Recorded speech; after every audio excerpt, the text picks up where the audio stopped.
When I was 12 years old, my school went on a big trip to South Louisiana. We visited old houses and historical places. One day, we went to a very famous place called the Myrtles Plantation. People say it is one of the most haunted houses in the whole country. The house is very old and large, with big white pillars and giant oak trees hanging over the roof. The air outside was hot and sticky. Inside, it was dark and quiet. Our tour group walked through the front door and into a big, empty parlor room. The room had old wooden floors and heavy curtains that kept the sunlight out. The tour guide stood at the front of the room, talking in a low, serious voice. She told stories about the family who used to live there and the bad things that happened a long time ago. I stood near the back of the group with my two best friends, whispering back and forth. Then I stopped talking. It was a sharp, clear sound, like a single finger pressing down on a piano key. I looked around the room. I did not see a piano anywhere. The room only had chairs, a table, and some old paintings on the wall. There it was again. It was very close to me, coming from the corner of the room near the fireplace. I nudged my friend Mark and whispered, "Do you hear that?" Mark looked at me, bored. "Hear what?" "That noise, like a piano." Mark shook his head. "No, you're crazy. Pay attention to the guide." I turned back to look at the corner. The sound happened a third time. I said out loud, "There it is again." A few people near us turned their heads and gave me annoyed looks.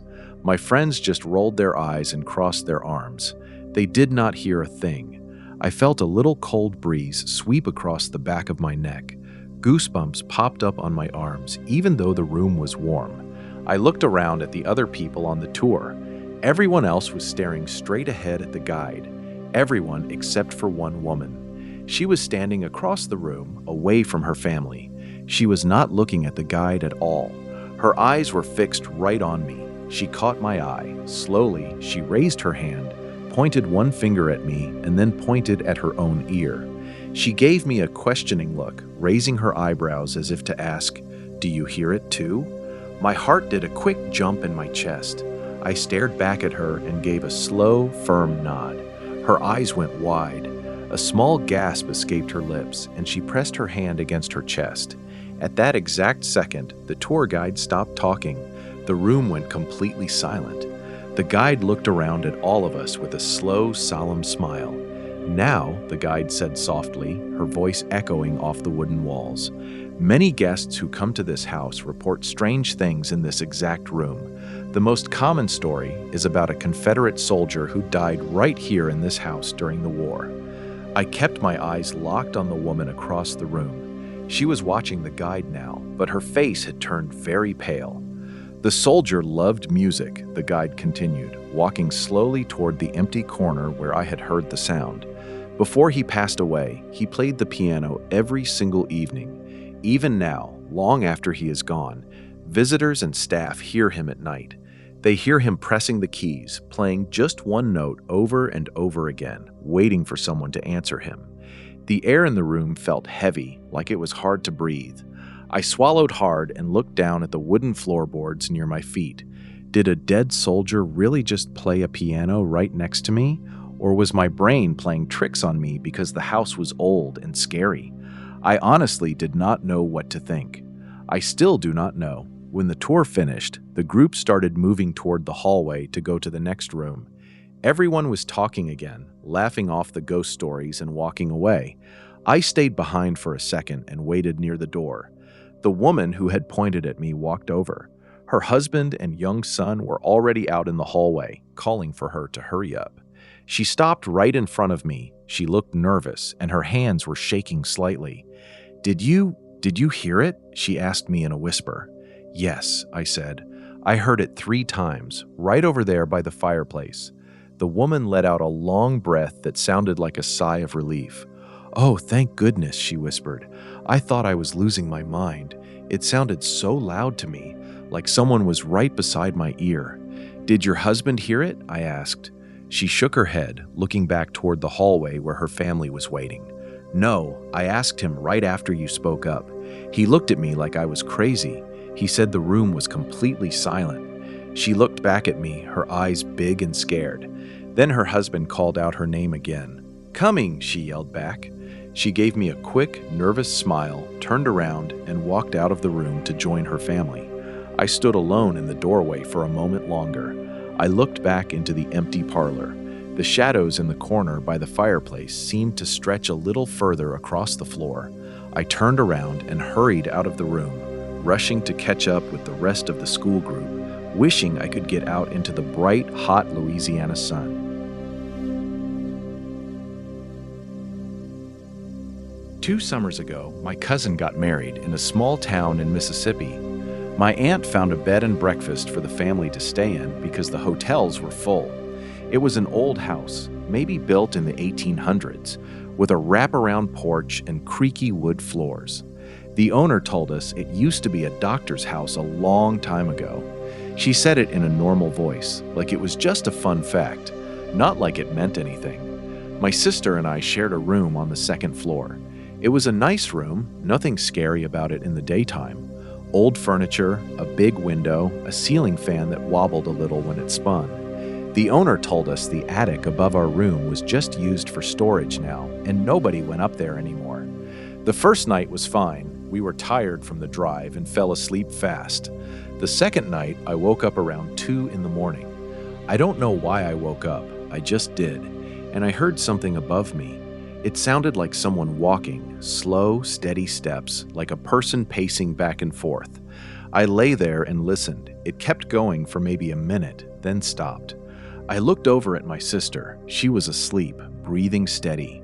I figured maybe it was the house settling. Old houses do that. So I went back to sleep. The third night, it happened again, but longer this time. Steps back and forth, back and forth. Then it stopped right above where my bed was, like someone was standing there. I felt cold all of a sudden, even though the room wasn't cold. I sat up and turned on the lamp. My sister woke up and asked what was wrong. I told her I heard footsteps in the attic. She said she didn't hear anything. She looked at me like I was just having a bad dream and told me to go back to sleep. I didn't argue with her, but I didn't sleep much after that either. The next morning at breakfast, my sister told our cousins about it as a joke, saying I heard ghosts walking around at night. Everyone laughed a little. I laughed too, even though I didn't feel like laughing. But then the owner's daughter, who was maybe 16, was standing near the kitchen door refilling the coffee. She didn't laugh. She just looked at me for a second, then went back to what she was doing. Later that day, I was sitting outside on the porch by myself, and she came out and sat down a few feet away. She asked me, real quiet, if I actually heard something. I said yes, footsteps, walking back and forth. She nodded slowly and said that room used to be her room when she was younger, before they turned it into a guest room. She said she used to hear the same thing almost every week when she slept there, walking back and forth, always stopping in the same spot. She said her parents never heard it, not once, no matter how many times she woke them up to listen. After a while, she stopped telling them. I asked her if she knew who it was. She said her grandmother used to say it was the old doctor who lived there, checking on patients that weren't there anymore, still doing his rounds. She said her grandmother said it like it was normal, like some houses just come with something extra in them. I asked her why she didn't sleep in that room anymore. She said her parents moved her to a different room after she got older. She never asked why, she just knew they didn't want her up there. She said it wasn't a big conversation. They just moved her stuff one day, and that was that. I wanted to ask her more questions, but her mother called her inside to help with something, and she got up and left. I never got to finish talking to her. We checked out 2 days later after the wedding. My sister never heard anything the whole time we stayed there, not once. Neither did my mom or dad, who were in the room right next to ours. I asked around a little, careful not to make it a big thing, and it seemed like only certain people ever heard it. Nobody could tell me why. I looked the house up online a few months later, just out of curiosity. There wasn't much about it, just a short history page saying a doctor had lived and worked there in the late 1800s, and that the house had been in the same family for 3 generations after that. Nothing about ghosts, nothing about footsteps, just a normal history page for an old house.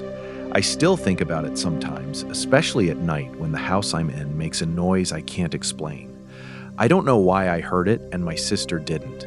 I don't know why the girl heard it for years and her own parents never did, not even once. I don't have an answer for any of it. I just know what I heard, and I know I wasn't imagining it because somebody else in that house had heard the exact same thing years before I ever walked through the door.